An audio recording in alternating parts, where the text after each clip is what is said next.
Okay, mayong mudto na usab ka natong tanan Luzon, Visayas, Mindanao.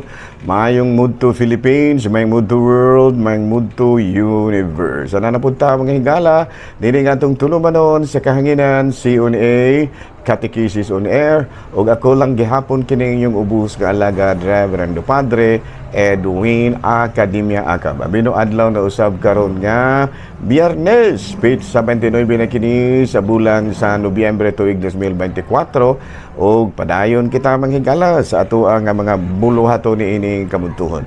Abino ato ding timbayaon og may mudto ang tanan nga mga kaparian ha, nga ato ang ato ang mga kaparian nga miyembro sa Diocese of Dumaguete. Kita na nga mga kaparian, no? Lukop, Kabisayan ug Mindanao nga nagpatalinghong usab sa atong programa ni ining kamuntuhon.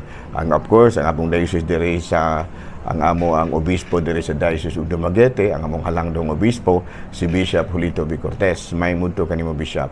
Ug ang tanan gyud nga mga kadagkuan, labi na gayon ang amuang Vicar General, no, si Monsignor Glenn Corsiga, ang amuang Vicar, ang amuang Judicial Vicar, si Monsignor Gamaliel Tulabing, ug ang tanan gyud nga mga kadagkuan sa Katolikong diocese diri sa Diocese of Dumaguete. Ayan, no, may mudto na kanaton tanan.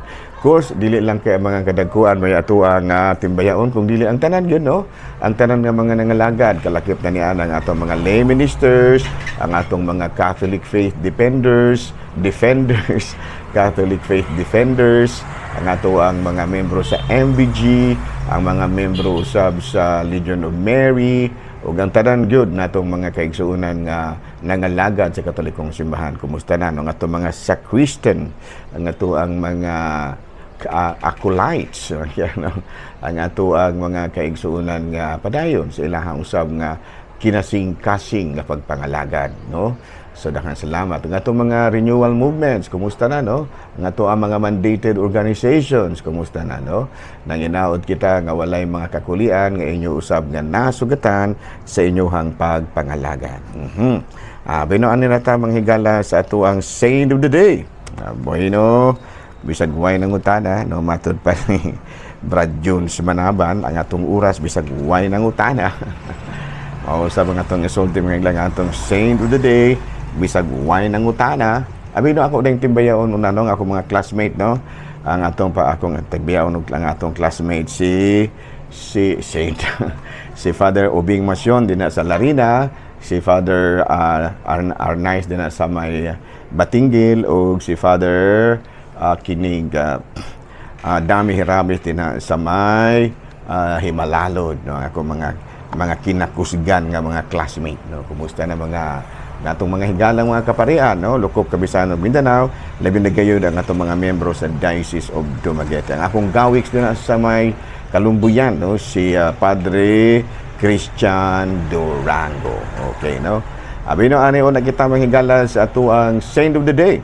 Of course, ang ato ang Saint of the Day mao ang ikatulo nga successor ni Saint Peter as Bishop of Rome. Siya mao si San Clemente, no, nahimo siya nga pope ni adtong year 88 to 97, no. O niya ang primero gyud nga Santo Papa mao si San Pedro, ding nagsunod si Saint Linus, no, 67 to 76, dayong sunod si Saint Anacletus, no, si 76 to 88, unya ang musunod mao si San Clemente, no, San Clemente, no, 88 to 97. Unya nagkuan kini siya, nakasulat kini siya og epistle to the Corinthians concerns the split that matud pa liberated a large number of laity from Rome, na healed the rift. Ayan, no? So doon naman concerns the split that alienated a large number of laity from Rome. No, matud pa siya gyud ang nitabang nga masulbad ang problema. No, he healed the rift. No, so karong adlaw may gala, gihinumduman nato ang lain na pong patron sa Katolikong simbahan, kanhi usa ka Santo Papa ug ikaupat, no, the third successor of Saint Peter as bishop, ug siya mao si Saint Clement.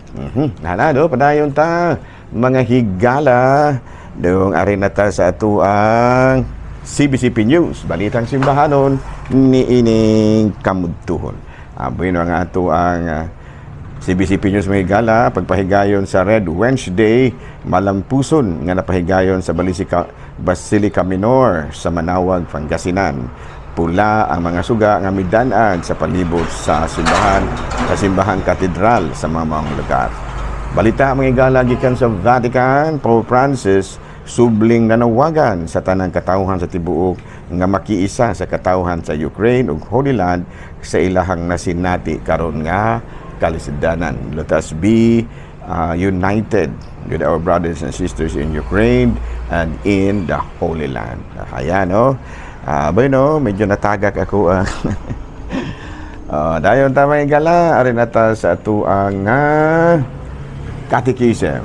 Catechism na ito, may gala. No? Arin kita sa ato ang mga paghisgot-hisgot. Mo gihapon, ang atong gihisgutan mga higala, kabahin gihapon kini sa at the Last Supper, Jesus anticipated the free offering of His life. Yang atong topic karon, our participation in Christ's life.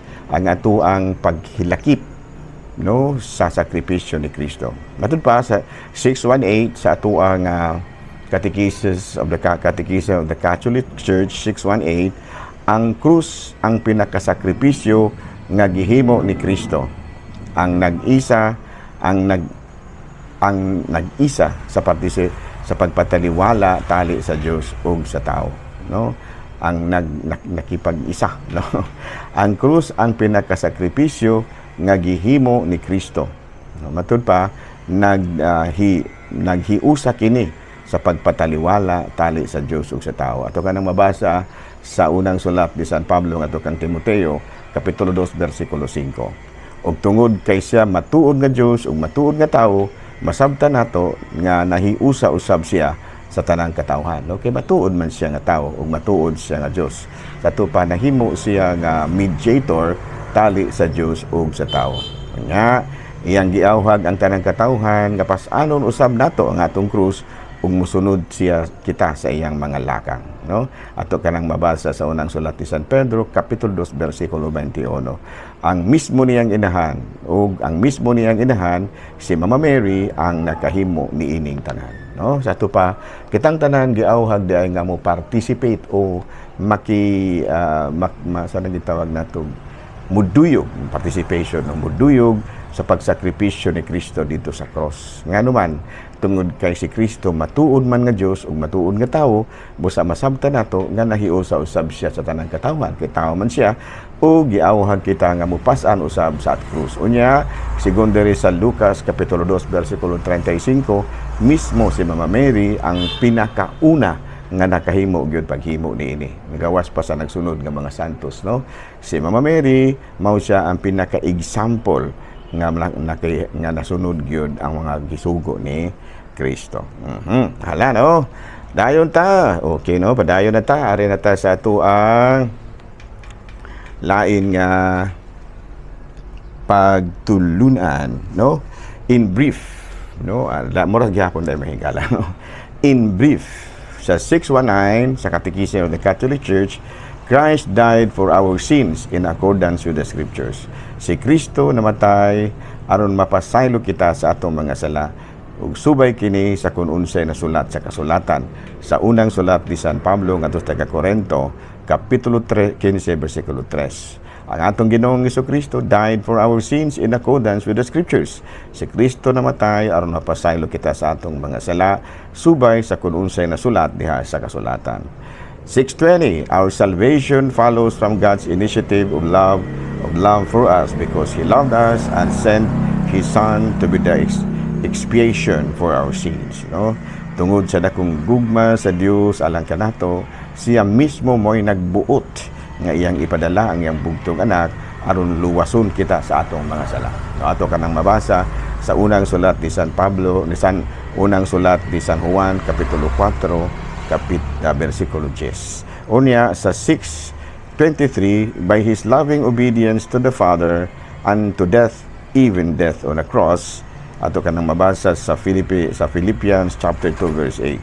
Jesus fulfills His atoning mission. Isaiah 53 chapter 10, of the suffering servant who will make many righteous, and He shall bear their iniquities. Isaiah 53 verse 11. Buti pasabot na higala nga ang mahigugmaong, no, mahigugmaong pagtuman sa atong Ginoong Jesucristo sa sugo siyang amahan maoy usay paagi misangput pagani sa iyang kamatayon sa krus. Ug pinaagi niini natuman niya ang iyang misyon. Nahimo siya nga usa ka sulugoon nga nagantos aron nga ang mga righteous no mahimo usab nga sama kaniya musunod sa iyang mga lakang ug mahimo usab nga mga sumusunod sa Dios. Ato kanang mabasa sa Isaiah kapitulo 53 bersikulo 11. Okay. Muna mahigala ha sa ato ang Catechism of the Catholic Church in line with our teachings about the Creed. Ari na tayo mahigala sa ato ang mga questions. Wala naman tayo oras mahigala. Pa din kan. Napaditaas nga oras. Okay. Ari na tayo mahigala sa ato ang Catechism. Padre, suma ito ang problema dong. Ngano pablisingan pamanato ang lubnganan sa atong mahal sa buhay. Okay, no?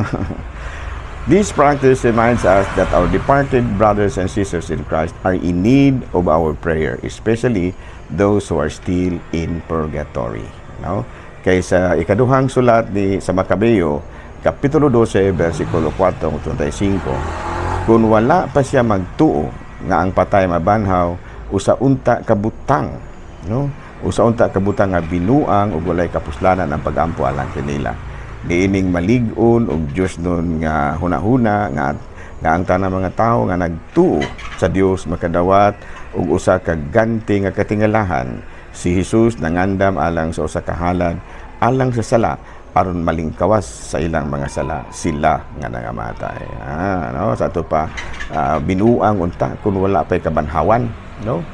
Kung wala pa niingon si Kristo nga adu ang mga nabanhaw adun ang mga nangamatay adunay kabanhawan. Sa ato pa alang sa ato mga igsuon nga nangamatay na labi na gayud ka nang anaa sa purgatorio may puruhan pa sila nga mabanhaw pinaagi sa ato mga pagampo, no? This practice reminds us that our departed brothers and sisters in Christ are in need of our prayer, especially those who are still in purgatory.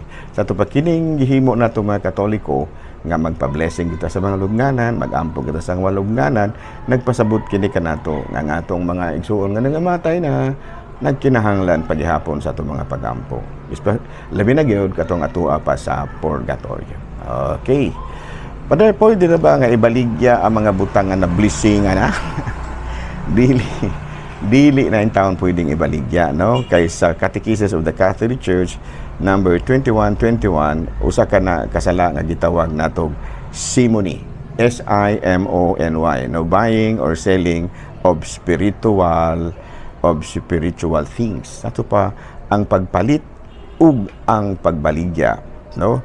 Ato kanang mabasa sa Acts buhat sa mga apostoles kapitulo 8 bersikulo 20, apan si Pedro mitubag kaniya, malaglag kaunta uban sa imong salapi tungod sa imong pagkunahuna nga mapalit mo ang gasa sa Dios. Ato pa kining mga butang nga nablisingan na di na pwedeng ibaligya. Okay, nahala no, padayon ta mahigala. Ari na ta sa laing pangutana. Pwede ba nga mangumpisal ang mga laing relihiyos? Dili na pwede.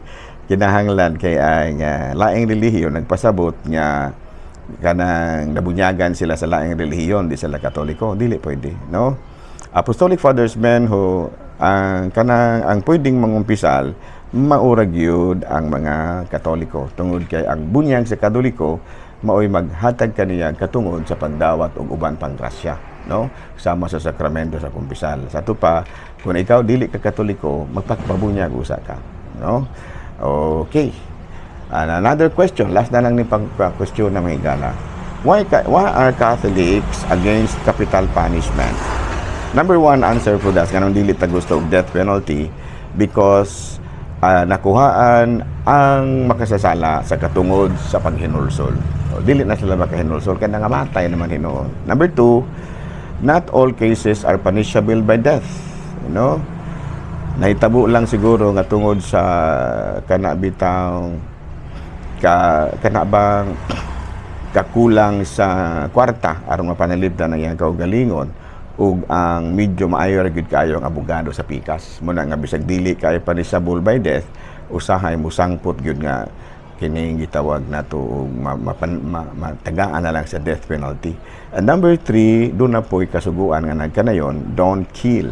And number 4, may puruhan nga mga pobre gyud mo ay mahukman niana. At balik ko na nganong kitang Katoliko nga dili taganahan og silot kamatayon. Number 1 is kung atong silutan sa kamatayon ang usa ka tawo, may puruhan nga di na siya makahinulsol sa mga sala. Number 2, dili pod ang tanang mga sala nga silot kamatayon gyud. Nahitabo ra siguro tungod kay kulang man lagi siya sa access sa usa ka maayong abogado, unya maayo kayo ang abogado sa nagkiha kaniya. No? May puruhan nga tungod kay wala lang gyud kay igo-igo ubang kapasidad pag-hire og maayo kayo nga abogado.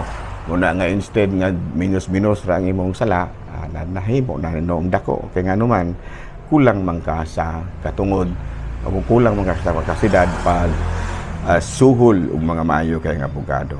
Unya, doon na po tayo pagtulunan sa Biblia nga nagkanayon, ayaw pagpatay. Number 3, number 4, tungod sa kapobrihon usahay ang mga tao, wala na kapasidad pagpanalipod siya ang kaugalingon diya sa korte ug may puruhan nga kitang mga pobre maurag yun ang dali kayong mahapahamtangan sa silot kamatayon.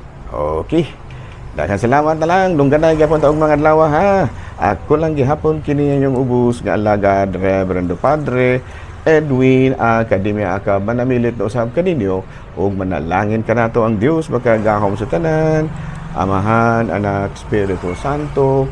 Good noon, Pilipinas!